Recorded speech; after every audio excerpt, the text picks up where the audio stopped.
Now, sticking with the future, or what it might look like, there was a film that came out a few years ago, Minority Report, and it was a vision of the world in 2054.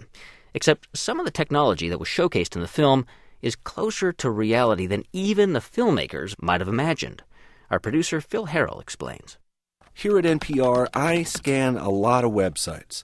And for a while there, I kept running into headlines that cited that movie over and over again. Okay, here we go. This is the Telegraph of London website. Minority Report digital billboard watches consumers shop.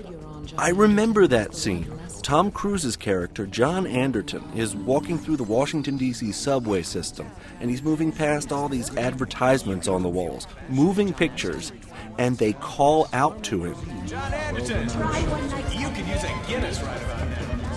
Hey, John Anderton. I called Mike Zamuda with NEC. That's the company featured in that Telegraph story. And they may be close to that Minority Report model. Well, I think we're close in some areas and probably never will get there in some other areas. Where they're close is the marriage of the camera and the digital billboard. We have the capability of identifying people. These monitors actually monitor you. They scan the crowd for demographic information. Today's technology in general can tell if you're a man or a woman or your age group. And the image on the screen changes according to who's looking at it. Is it a kid? Well, no need for a Budweiser ad. It changes to an ad for the latest Lady Gaga record.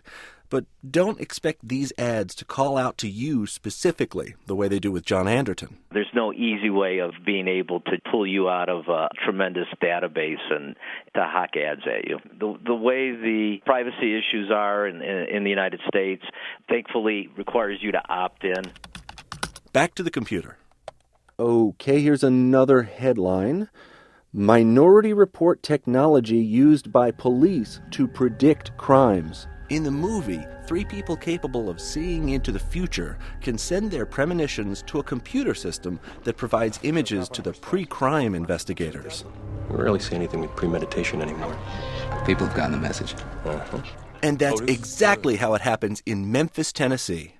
Phil, it doesn't work quite like that. That's John F. Williams of the Memphis Crime Analysis Unit ruining my premise. Since 2006, the police there have been using predictive analytic software, something they call Blue Crush.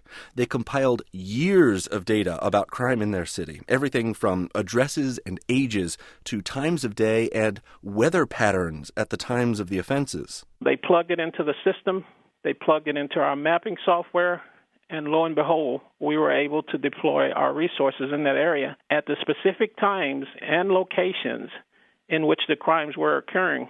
And crime went down, comparing January through July before Blue Crush and now. 10,628 fewer victims of crimes in the city of Memphis. All from predicting where crimes might occur. Not quite 3 psychics with wires plugged into their heads, but still pretty cool. The headlines don't stop. All right, here's another one. Minority Report interface is real, hitting mainstream soon. That headline's referring to the computer interface Tom Cruise uses in the film. No mouse pad here. In the movie, he's using special gloves, waving his hands at screens as big as walls. Point, and an item moves to the front. With a dismissive wave of the hand, the item is thrown to another screen. All right, what he's doing now we call scrubbing the image, looking for clues as to where the murder's going to happen. John Underkoffler was a special advisor to director Steven Spielberg during the making of Minority Report. He developed the idea for the film, but he's been working on making it a reality ever since. He showed off the latest version at the TED conference back in February. And Underkoffler says it might be ready for your house soon. I think in 5 years' time when you buy a computer, you'll get this. All this advancement has made going back and rewatching Minority Report pretty fascinating. There are still a lot of outlandish ideas in the film, but maybe they're not as far off as we once thought. Fire 'em up! By the way, I've still got my fingers crossed for those jetpacks. It's 2010 already, science. We were promised jetpacks. Phil Harrell, NPR News.